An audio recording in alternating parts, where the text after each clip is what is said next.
Hello everyone, welcome to today's video. I'm going to start off this video with an apology. And this apology is for all of my viewers age 50 plus who might be in their 60s now, but were in their 50s when they started watching my videos, and in my comment section would write things to me like, wait until you turn 50 or wait until you turn 60. Things are going to become exponentially more difficult when it came to applying eyeshadow or eyeliner to my hooded eyes. The reason for the apology is because I feel like I perhaps was a little bit defensive and didn't really believe my viewers who were a little bit older. Now that I am 50, almost 51, I'm realizing that they were right. Even more so than I did in my 40s, I really have to change up the way I do certain things when it comes to makeup. And even though I've had hooded eyes my entire life, I used to love to do a black liquid winged eyeliner. Now, it's always a struggle. If I decide to do winged liner, whether it's with a felt tip liner pen or with a gel eyeliner, it is just becoming increasingly difficult. I find that it adds like a good 5-6 minutes to my makeup application, and I'm just over it. I don't want to do it anymore. So I have discovered a new way. Well, it's not really a new way. I've shown it before, and I'm pretty sure other content creators have shown it as well. I'm not reinventing the wheel here. I just wanted to give you my own take, my own perspective, and my own tutorial on how to get a winged liner look without all of the effort and stress that comes along with trying to do either a classic wing on hooded eyes or one of the newer bat wing type of techniques. After I've applied my eyeshadow base from lash line to brow, I begin by applying some tape. Now this step is crucial. I recently discovered this lash extension tape that you can buy on Amazon. It's used, I guess, I've never had lash extensions, so I don't know this for sure, but I guess it's used to keep the lashes closed or your lids closed while they're applying the lashes. I'm not sure, but it's gentle on the eye area. Prior to using this tape, I just used good old-fashioned Scotch tape. I rip off about this much. I put it on the back of my hand like so. Wait for a couple of seconds, peel it off to get rid of the majority of the stickiness. You definitely don't want anything to be too sticky because obviously this area is very, very delicate, and the last thing we want to do is create any more fine lines in that area. We want there to be very, very little stickiness so that it's very easy to peel off when you're done. One of the easiest ways to start off an eyeshadow look, especially on hooded eyes, is with a soft transition shade. And whatever bronzer you're going to be using on your face, if you're using a bronzer, is the perfect shade to also use in your crease as a transition. I'm currently using one from NYX. I'm absolutely in love with their new Buttermelt bronzers.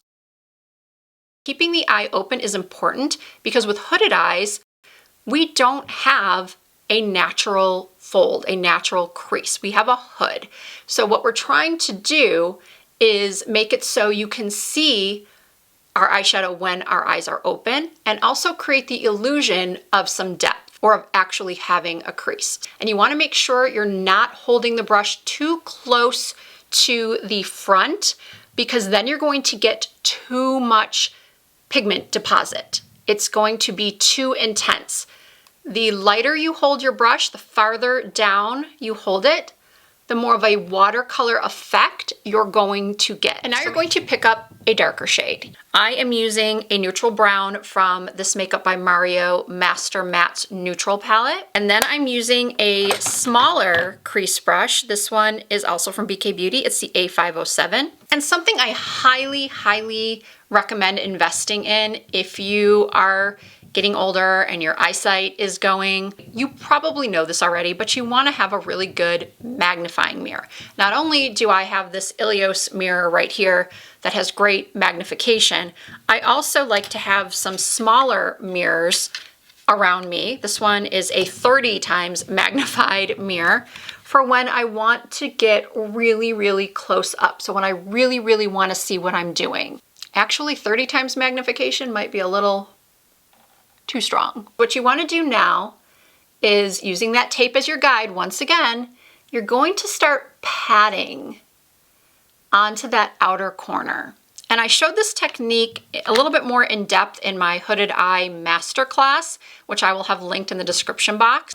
It is the pat and blend motion. And the reason why I'm patting and not necessarily blending in like little circular motions that you see a lot of other makeup artists do, I'm patting because with hooded eyes, we've got that fold. And we need to make sure that we are getting under the fold so there's no gaps. You don't want to be making expressions throughout the day or night and seeing gaps in your eyeshadow. So that's why the padding really helps to get right up in there into the fold. And lifting your brows up is really, really helpful. Raising your brows so that you can see the entirety of your lid. That way you can really, really get under the fold. And then when there's hardly any pigment left on your brush, that's when you want to kind of swoop up and out. All right, the biggest necessity of this technique is the right brush. And these two are my absolute all-time favorites. We've got the BK Beauty 208 angled eyeliner brush, and then also the Rephr brush number 29.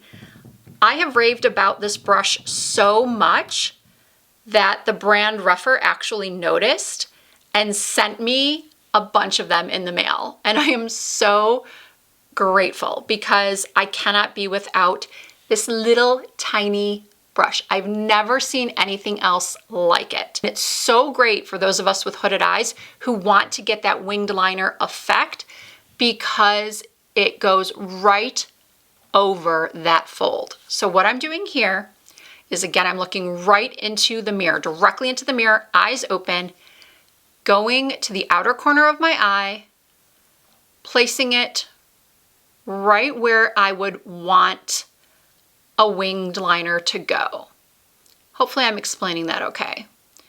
So I'm just pressing, adding more color, pressing again, just building up right on that outer corner, underneath the fold and over the fold. Now this might take a couple times practicing, but I promise you, once you get it down, it will take no time at all. You're just pressing that color right on the outer corners and building up. And then because this brush is so tiny, then if you like, you can angle upwards. So you're kind of getting a soft, smoky winged liner, but again, with a lot less effort than you may see a lot of other tutorials showing you. Now, if your eyes are even more hooded than mine and you're struggling to even get that to look right, that's when this next brush comes into play. And it's a tiny pencil brush. This one is also from Rephr. It is number 03. And what you're gonna do with this one is you're going to just smudge out that black line or that black shadow that you've created. And again, make sure that you're also pressing, patting, and blending. You're not just kind of making circles or doing any sort of windshield wiper motion. You're patting because you want everything to be real soft, have a gradient, but not have any gaps. And then, as you can see, I'm doing the same thing I did with the previous color, and I'm taking the brush and just very, very gently winging it up and out. Obviously, this is going to give it more drama. You don't have to bring it in as far as I did. You have to work with your own eye shape. Again, if your eyes are more hooded than mine, you're really going to want to keep it just right on that outer corner.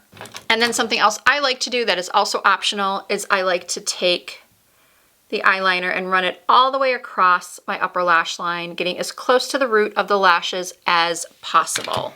And sometimes I even take it right into the very inner corners of my eyes. Okay, now it's time to gently remove the tape, and voila, you have got that lifted cat eye winged liner effect. Now, a lot of people do ask me, Risa, does that ruin your concealer or the foundation that you've laid down underneath? Sometimes you get a little accidental splotch of something like I did during this demo. So yes, you will have to touch up with a tiny bit of concealer or foundation. I just use a sponge and buff everything out, and everything looks perfect again. If you do find that the line is a little bit too harsh for you, you can always take that pencil brush and just go back and forth and soften it to your liking. Now from here you can curl your lashes, tight line, apply some mascara, maybe some corner lashes or some individuals to give your eyes even more lift, and then you can just be good to go. But more often than not, I personally like to have a little bit of smokiness along my lower lash line as well. So without adding any other shadow, I use the same pencil brush I used for the outer corners and just run that all along my lower lash line. Again, I'm not adding any more eyeshadow. I'm using just whatever is left on the brush.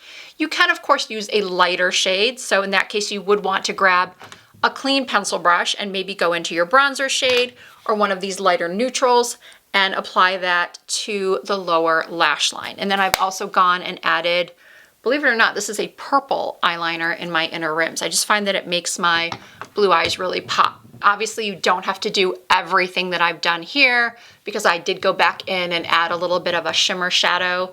This one is from the Natasha Denona Retro palette.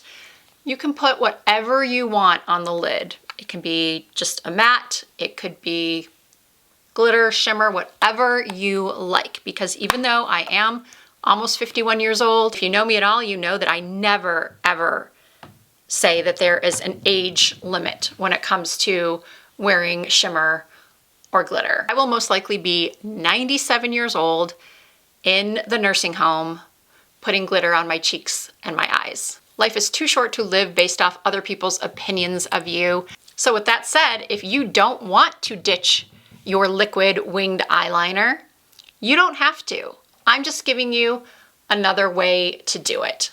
And if you did find this video helpful, I really do appreciate you giving it a thumbs up.